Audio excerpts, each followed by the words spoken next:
Un jour, premier EP de 5 titres de Pierre Demer, est disponible. J'utilise la musique comme une sorte de vitrine fantasmée de ma personne, j'ai envie d'offrir au monde qui ne me connaît pas, une version flamboyante, idéalisée de Pierre Demer, explique l'auteur, compositeur et interprète belge à 20 minutes.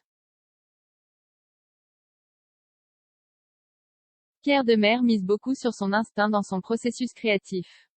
La fausse modestie, très peu pour lui. Pierre Demer, prononcé Demar, a sorti vendredi son premier EP, Un jour, Le titre, convoquant la première personne du singulier, annonce la couleur. Sur la pochette, il se dédouble et pose en présentateur de Late Show à l'américaine, un disque à son effigie entre les mains. Sur un mag à côté est écrit « Make me famous, rendez-moi célèbre ». Cette pochette, c'est une vision, une sorte d'hallucination. Cette EP n'est fait que d'illusions destinées à devenir réalité, confie-t-il à 20 minutes.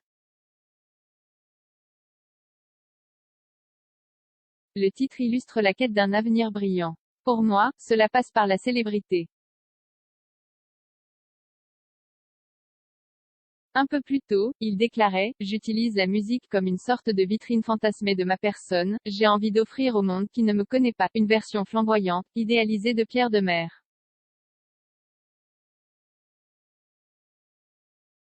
Je ne fais pas de la musique pour mon père et ma mère, mais pour qui se prend-il, vous demandez-vous sans doute, prêt à bondir dans les commentaires sous l'article et à y déposer un message fielleux sur son manque d'humilité.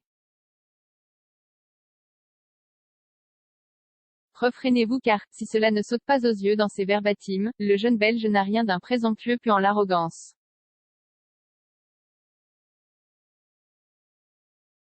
Il émane de lui quelque chose d'éminemment sympathique et, lorsqu'on creuse un peu, le vingtenaire est bien plus réfléchi que ce qu'il laisse entendre. Dans la célébrité, je vois peut-être des choses que d'autres ne voient pas, avance-t-il.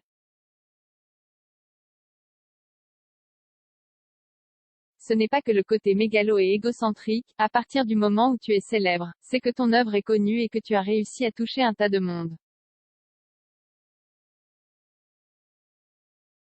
Si je fais de la musique, je ne le fais pas pour mon père et ma mère. Il faut être transparent sur les intentions. Son EP en forme de carte de visite musicale comporte 5 titres mêlant chansons francophones et pop avec quelques intonations rap, des airs roulés et des décrochés. On y trouve ce qu'il appelle des accidents heureux. Je n'ai suivi aucun cours théorique, de chant ou de solfège. Ma formation musicale se résume à la batterie, donc tout était le fruit du hasard, explique-t-il, abandonnant l'exemple d'une de ses chansons. Lorsque je me suis posé au piano, le changement de tonalité dans le refrain n'était pas délibéré, je n'étais pas conscient de ce que je faisais.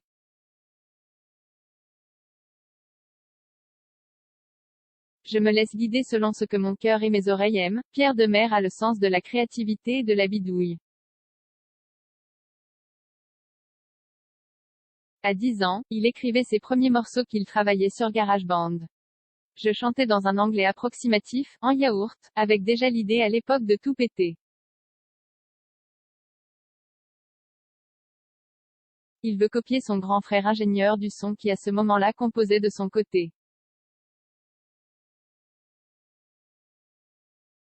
Tous deux n'ont alors cessé de travailler ensemble, et cette EP est le fruit de leur collaboration. Un costume pour moi, c'est une cape. Si je vais en Marcel sur scène, c'est foutu. Au milieu de l'adolescence, il s'est pris de passion pour la photographie, qu'il a fini par étudier. Je faisais des portraits, la mode est arrivée dans mon viseur parce qu'il fallait faire la direction artistique, résume-t-il, soulignant que l'image continue d'avoir un fort impact sur son projet. Le stylisme a pour moi beaucoup d'importance. Un costume pour moi, c'est une cape. Si je vais en Marcel sur scène, c'est foutu, glisse-t-il. Lors du premier confinement, Pierre Demer a posté sur YouTube Potins absurdes, son premier morceau en français.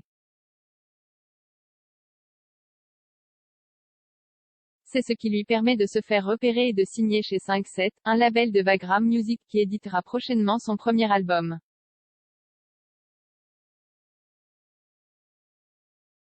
La belle histoire s'est donc écrite facilement pour l'artiste qui ne semble pas s'embarrasser de questions existentielles.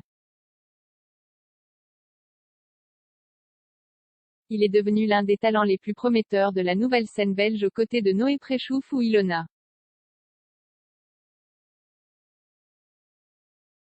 En Belgique, on est décomplexé, parce qu'on n'a pas le poids de la chanson française sur les épaules, estime-t-il.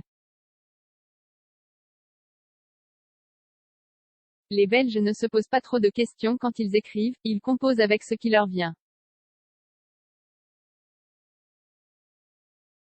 On ne se prend pas au sérieux, c'est une force.